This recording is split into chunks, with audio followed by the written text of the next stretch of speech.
we going live? We are now. Okay. All right. Oh, Are we ready to do this? is he ready? Are we ready? Can we turn it on? Does he want his mic on? He's, Senator McCray. There we go. Yep. First, I just want to say thank you for your patience, Mr. Chair. We held this bill last week to see if there was opportunity to be able to work within the respective agency. Unfortunately, they hadn't came back at that moment. I think that they were trying to explore ideas, but they haven't came back with anything sound that they would be moving in that direction. I did also talk to the executive director, and there's one more concession that I would be making there. The agency said that, I believe it's page 4. Page 4 of the reprint, the lead into subsection B. Oh, okay. Yep, so the one other concession that I did want to make was page 4, line 1 specifically is what I want folks to pay attention to. The agency was scared that this bill was an attempt to bring back cash at the respective toll lanes, and I said that was not the intent. And I didn't think that there was any difference between to the greatest extent feasible, but they would like to see greatest extent removed and put feasible and practical as what they find as a justification that they wouldn't have to put back cash at tolls, because that was never the intent of the bill. So I had no problem with that. The challenge still goes, Mr. Chair, with waiving of the respective late fees that we already had thorough discussion about their $25. I think that all of us are getting emails at this point in reference to the payments. And Mr. Chair, they only have to waive it if it comes 60 days late. So that means that Corey McCray received his bill 60 days later, those fees will be waived. So as long as the MDTA is sending the bills on time, people should be able to vet your bills when you make them within a 30-day period, but 60 days is what the bill says. They wouldn't be, they would have that ability to waive those late fees. Okay. So, do we need this, you want this amendment, right? Yes, sir. Okay. So moved. Second. All's in favor? I think Frank. Okay. I said something. Remind us, how many people we think are out there right now?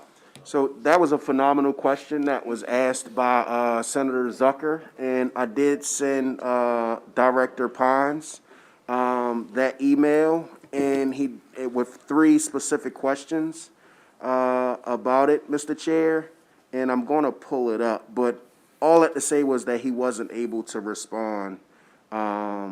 He didn't feel as though he could gather that type of information in that period of time of what we were asking. So I got a response that, hey, I can get it for you, but I just can't get it for you. Was there? Okay, so there's no sort of even guess or anecdotal evidence or anything about that at this point? No, and I'm going to read you the 4 questions that I asked him that he wasn't able to gather, if that's okay. What is the universe of people who do not have automatic easy pass renewal? That was the first question. How many people have been mailed notices of a pending fine? That was the second question. How many have been referred to Central Collections Unit, CCU, which is the third question. And the last question, how many cases have been resolved and how many are pending? Did you say how long it would take for him to get the information? His response was,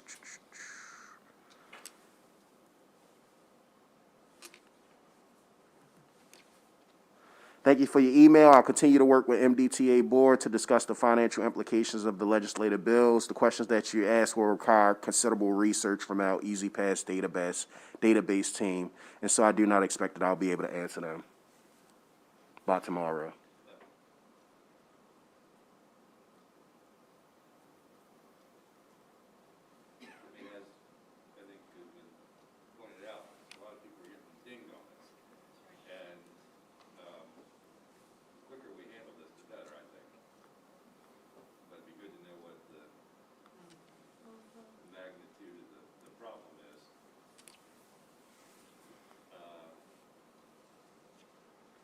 I'll tell you, I don't think we're at the tail end of it. I do think that we're even in the middle or somewhere in the, like, my email base has started to accelerate versus decelerating.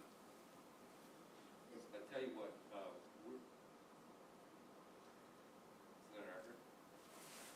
Go back to him and ask when they could have that information? but we're not gonna get through the list tonight, our bills, quite frankly. We're probably have to come back again. I'm gonna get, maybe we can do it on Friday, we'll see, or then if there's any chance. Really like to have some of that information, it's pretty. I'll send an email to that. And I'll also ask, like,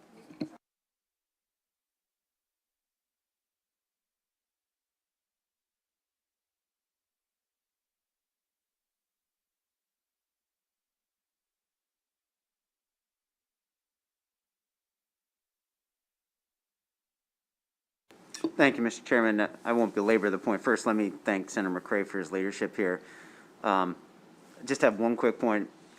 They don't have a problem sending a box of fines to my constituents, and they know exactly where they are, but they're not able to turn around and tell us how many of those are. I mean, they obviously know because they're sending out these fines. So it is unbelievable to me, but I know with Senator McCray's leadership and the Budget and Taxation's leadership, we'll figure it through and deliver for these constituents. But it is, it's just unbelievable that they're fining these people, they're sending it to their house, and yet they don't have it readily available to us on who those people are, because they probably are just trying to figure out what they want to tell us. But anyway, thank you, Mr. Chairman.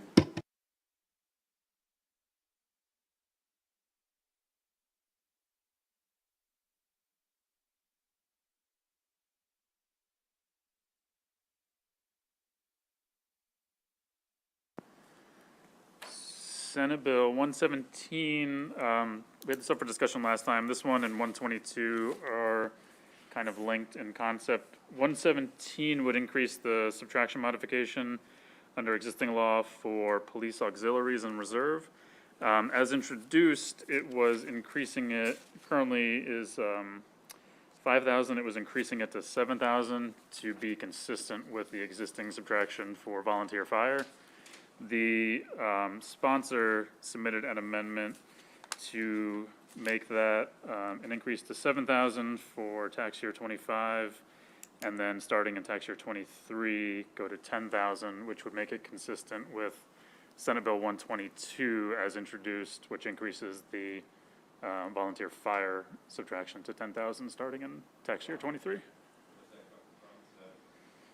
What's that? What's it coming from? On The volunteer, I think it's 7 going to 10.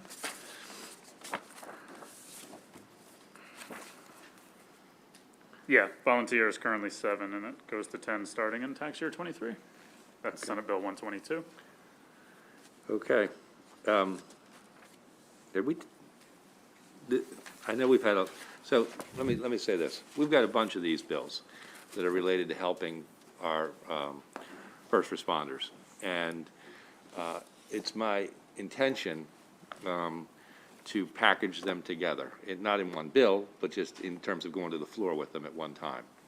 And so I want to move both of these bills, and I want to put them in the same posture. I think it's reasonable to put them in the same posture. I'll take a motion on the first one as amended, right, as discussed. All right, Correct, 117 would be amended. all right, all those in favor?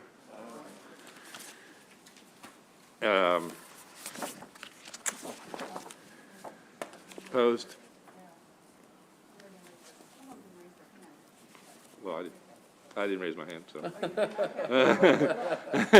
But I'm an aye. So it was unanimous. It is unanimous, yes. Okay. Mr. And that- Chairman, Yes? I do have a question, and that is, one, I know that we're changing the posture of the bills. Looking at the original fiscal notes, it doesn't look too, Right. concerning. I guess I'm not sure this is the universe of all with the bills that are still in the pipeline, and I'm just concerned that as we move these and the others come, are we committing to moving all of them, or? Well, not are all we- of them, right. no, but Yeah. we're gonna deal with all of them, and you're not gonna see these on the floor immediately. Okay. Just because we pass it in here, it doesn't have to go to the floor Fair immediately. enough, because I know 'Cause that there I- would probably be some members that But would be. I do wanna move these in particular, I personally support in that regard. And I think this second one does have a nice, good-sized little note on it, and Well, yeah. therein lies my question. Yeah. What's that?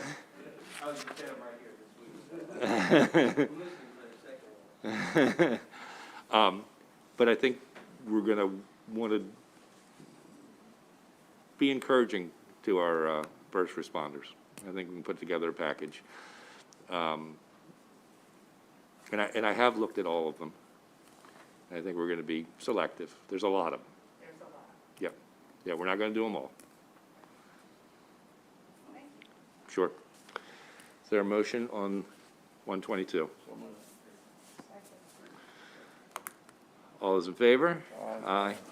Opposed? Okay.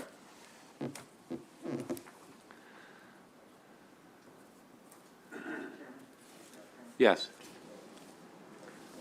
I wouldn't want to hold up the bill, of course, but since it's a very these are all very significant, both on what it'll do and what perception it has, would you entertain sponsor amendments, or would that just hold things up? Sure. Yeah, if you want to do that, absolutely. I just don't want to tie things up, Mr. Chairman. Nope, you can do it. What would you like to do? Certainly want to get on Senator Jackson's. Okay. Anybody want to get on Senator Jackson's bill? Does anybody not want to be on Senator Jackson's? Anybody not want to be on Senator Jackson's bill? Okay, very good. I have no idea what it does, but I like the sponsor. That's 122. It doesn't have a sponsor. Okay. 137. Senate Bill 137 is a subtraction modification for state law enforcement officers. The bill expands the existing state subtraction modification for law enforcement officers that reside in areas with high crime rates. The subtraction modification is equal to $5,000 a year. We ended the voting session last week with a question from Senator Elfreth regarding how often the crime rates are recalculated.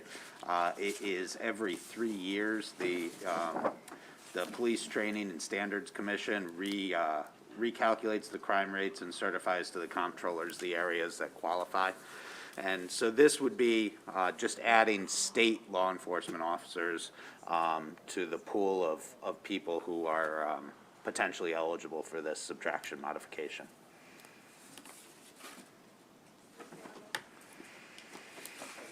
Okay. Second. Discussion. All those in favor? Opposed? Okay.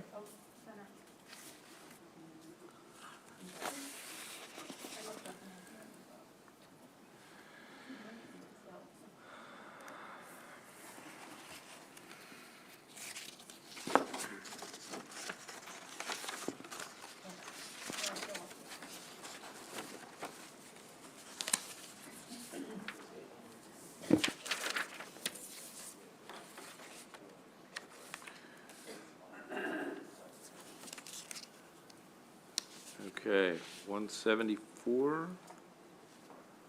174 extends the termination date for the Mortality and Quality Review Committee. Bumps it out 10 years to sunset December 31, 2032. This committee's primary function is to identify patterns and systemic problems within DDA and behavioral health communities, and make recommendations regarding actions to prevent avoidable injuries and deaths and improve quality of care. Subcommittee chair says yes. All those in favor? Aye. Opposed? Okay.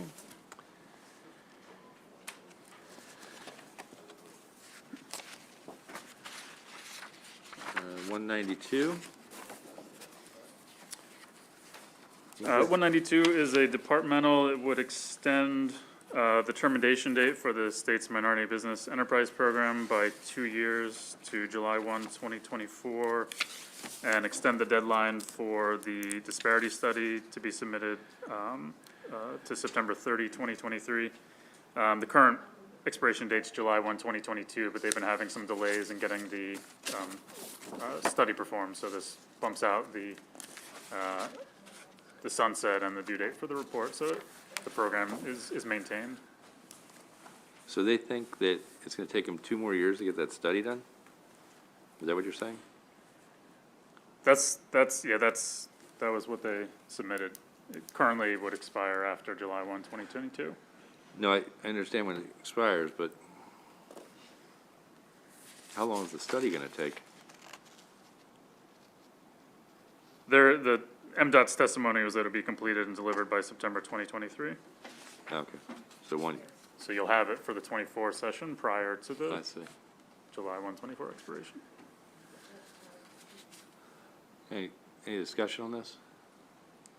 Is there a motion? All those in favor? Aye. Opposed? Okay.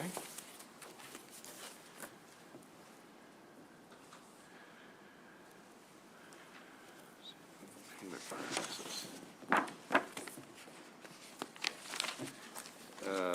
250.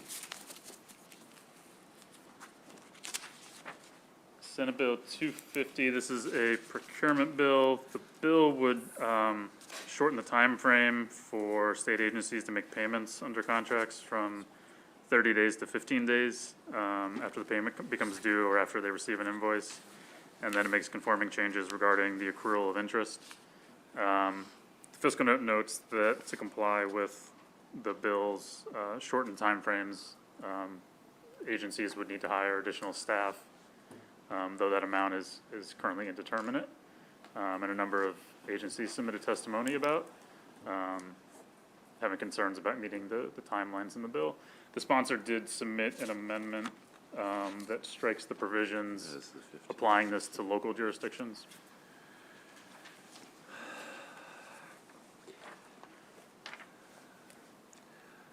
So in a lot of ways, this feels right, but go ahead.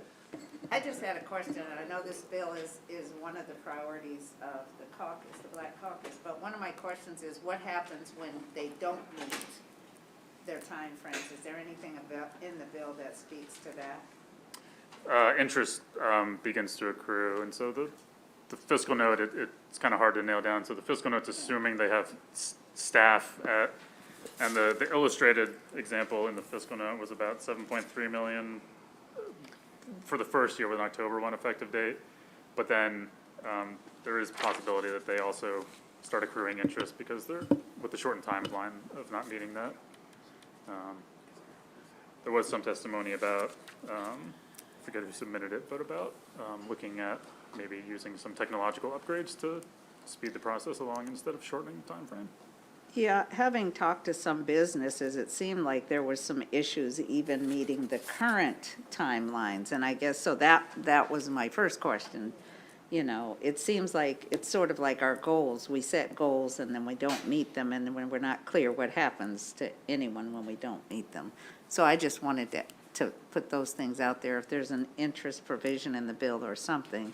Because the bottom line is people are working, doing work for the state, and they're not able to pay their subcontractors, and so it trickles, the effect trickles down. So I don't know what the amendment does, but we've got to figure out something to get people paid. Agreed. What was the amendment again, Philip? The amendment addressed so MACO and MML Oh, the locals. didn't want the shortened timelines because of the cost to them. So the amendment strikes out the provisions shortening the timeline for local jurisdictions. So the bill is written, applied to local governments making the payments to Correct. contractors. And there's no, I'm sorry, and to Senator Griffith's question, there's no penalties, For, failure to meet a timeline. well, the interest begins accruing. interest begins to accrue? Currently, interest accrues? Currently, interest accrues, but the state law requires a contractor to submit an invoice for the interest.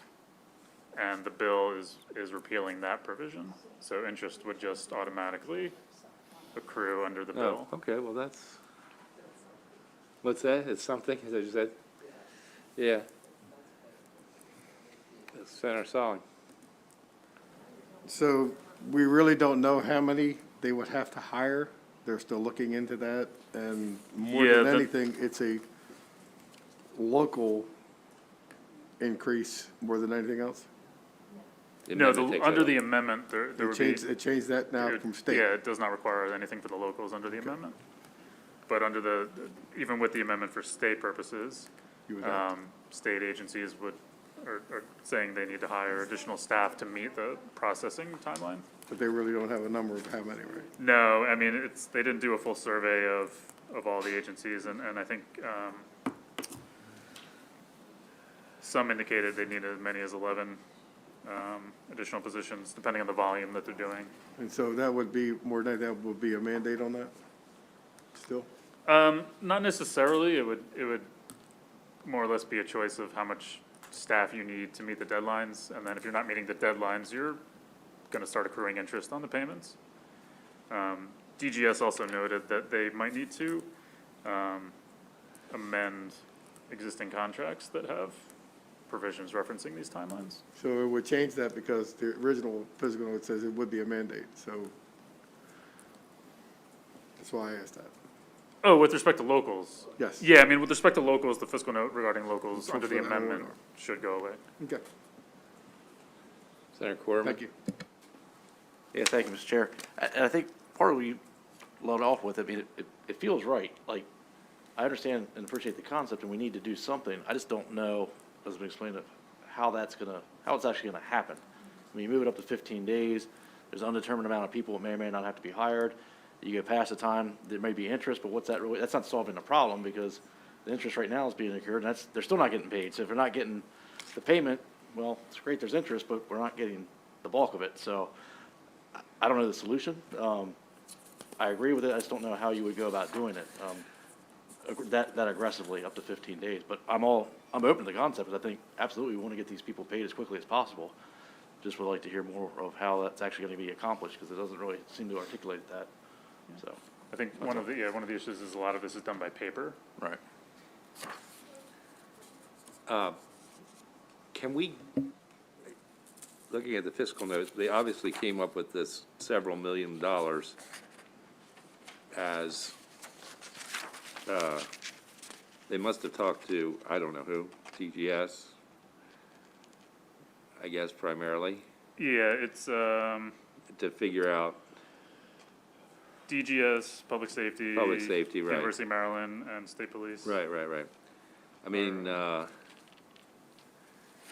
maybe we ask them to give us real numbers of what they think. How many pins do they need, really?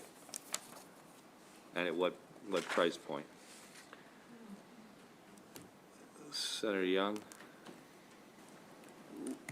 I hate hiring studies for everything, but I think, talking about more employees, if you ever see the exchanges they have in paying somebody, they're just so unbelievably inefficient, it's ridiculous. And I think somebody really needs to take a look at that whole process, because, it isn't just here. I know one of the projects that we gave a capital budget approval for in Frederick, they were 6 months in paying after they laid out the money and borrowed the money locally, going through procedures back and forth to get the money. And I've seen in things here, when you submit something over there, they find some little thing or the form has changed and you go back and forth.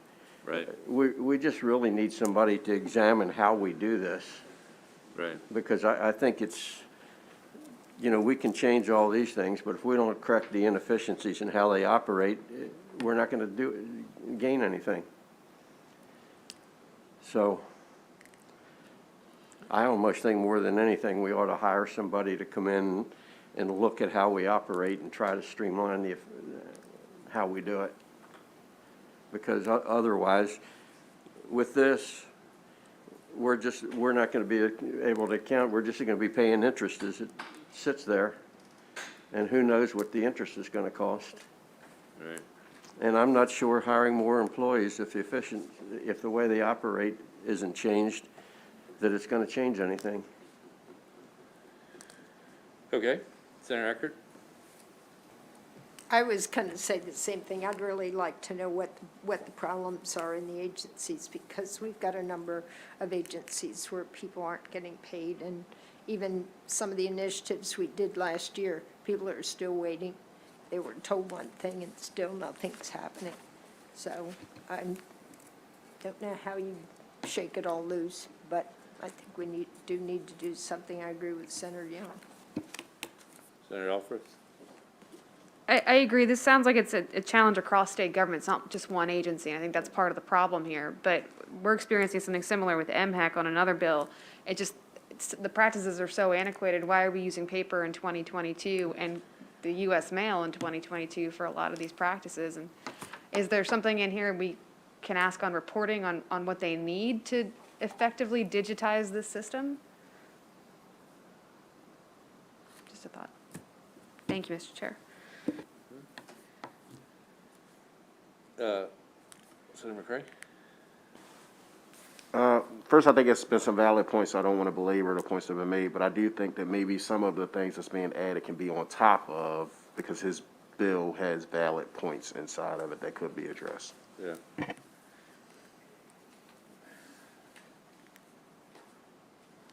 Senator? Yeah, just to pile on for a minute, I mean, to me, there's an explanation for this across government. There are no incentives to get people paid on time, and there are huge incentives to not make a mistake. I mean, you and I both co-chaired the audit committee. Yeah. People these days are terrified that some auditor's gonna come in and said it wasn't exactly right. Yeah. It's a systemic problem in government agencies. And so, I'm not sure what the solution is, but I do think we need to move towards a system that create incentives to do the right thing instead of do the safe thing. Right. That's the way I would frame it.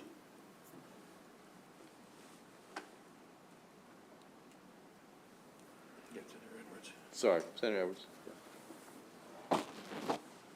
How does this impact, we're talking contractor here in some degree, I guess, where you have a construction job and you have the main contractor and you have subcontractors. So in a lot of cases, the state will pay the head honcho contractor, but they don't pay their subs for a while. Does anything occur in that case? I've at least heard that from some projects in the past. That's a whole nother story. Yeah, I'd have to check if there's something else in We other law. actually have no? some laws on that.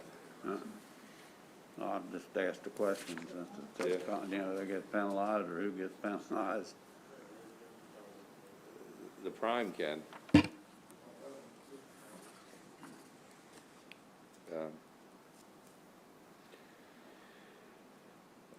Well, let's think about this one a little bit. I think it requires that. I think getting rid of the filing to get the invoice to get interest is just ridiculous. So that certainly makes sense at a minimum. But that doesn't solve the big problem, I don't think. So let's keep thinking about that one. I don't know. I don't know who we bring in. Who would really be sort of overarching over this, and it's just kind of hard to figure out. I mean, DBM. McKinsey and Company. What? McKinsey and Company, process analysts. Right. Which we don't really have in Right, state government. They right. have in No, I private mean, who do we hold, who do we bring before us that we can essentially hold responsible for it?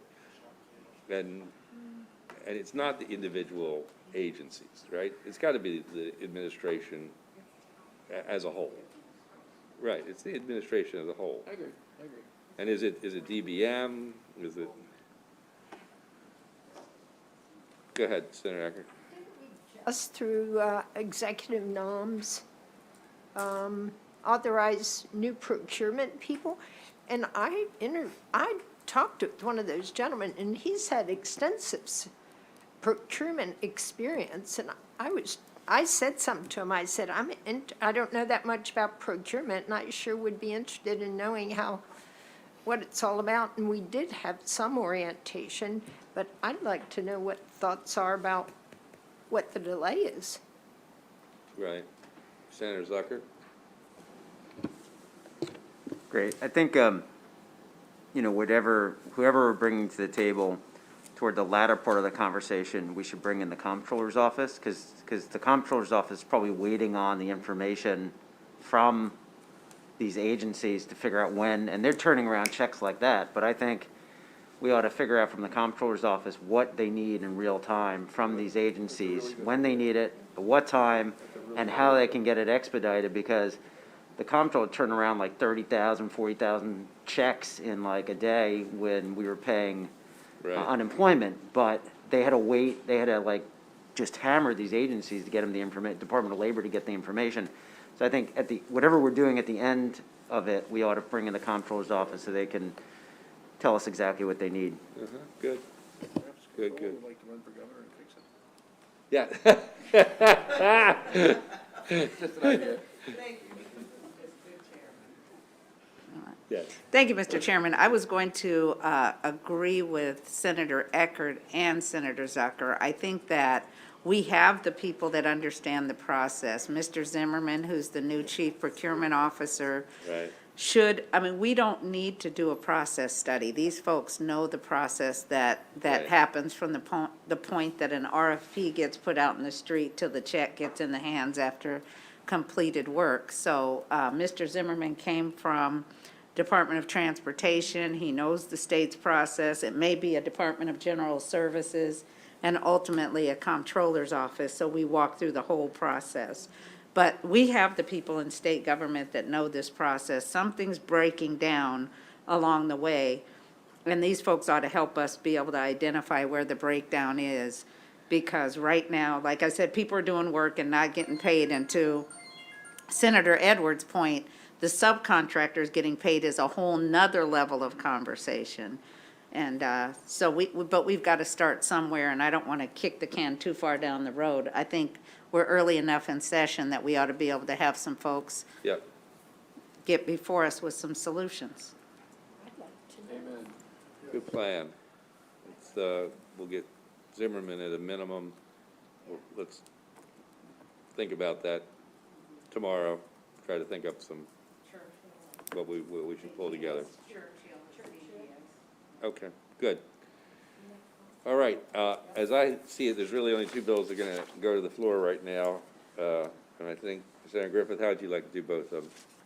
So moved. So moved. 174, 192.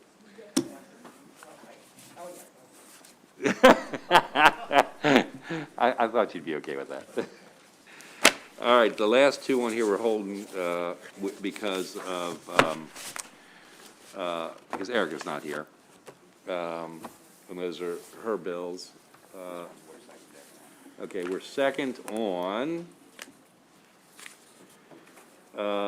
Senate Bill 7, which, I don't know, do you guys have access? This is from Yeehee?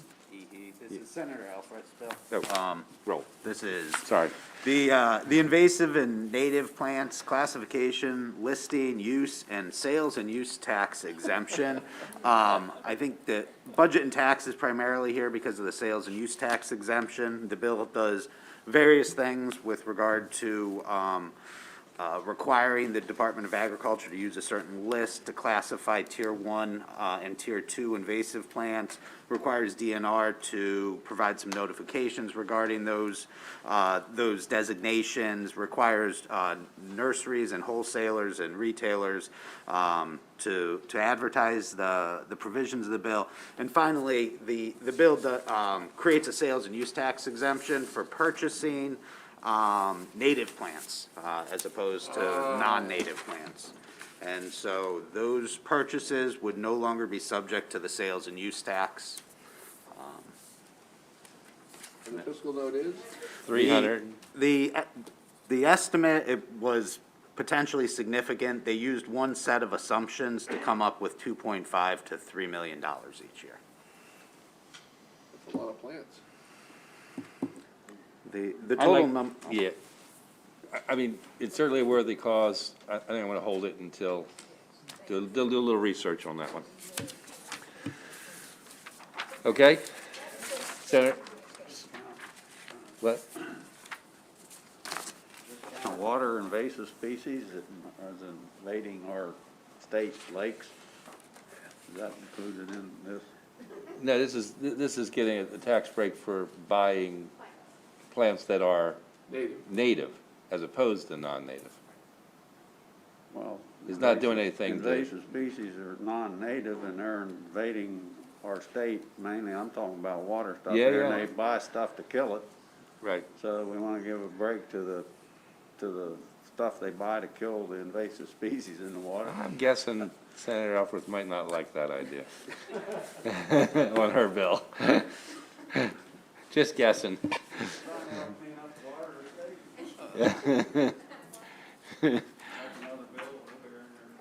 Okay. All right, thank you, everybody. I was surprised we got through that. Very good, good work. Great, good work today in general. Yeah, right.